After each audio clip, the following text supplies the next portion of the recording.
আসসালামু আলাইকুম, কেমন আছেন সবাই? আজকে আমি তৈরি করব ছোট মাছের ভর্তা। এই জন্য আমি ছোট মাছগুলোকে বেছে ধুয়ে নিয়েছি আর এগুলোকে আমি প্রথমেই ভেজে নিব তেলে। ভর্তার জন্য আমি আগে কয়েকটা শুকনো মরিচ ভেজে নিচ্ছি।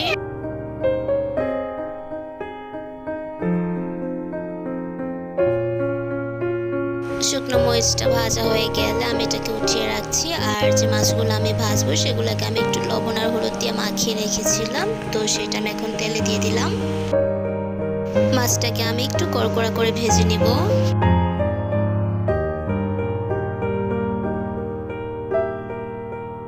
আমার মাছটা ভাজা হয়ে গেছে, এখন আমি ভর্তার প্রিপারেশনে চলে যাব।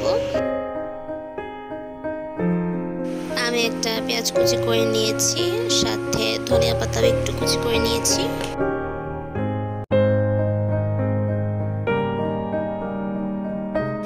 এবার অল্প একটু সরিষার তেল দিয়ে দিলাম। জাস্ট অল্প একটু লবণ দিয়ে আমি এটাকে কচলে মেখে নিচ্ছি, মানে পেঁয়াজের জন্য যতটুকু লবণ লাগে। ভাজা মাছগুলো দিয়ে সাথে যে ভেজে রাখা মরিচগুলো ছিল সেটাকেও আমি একসাথে মেখে নিব।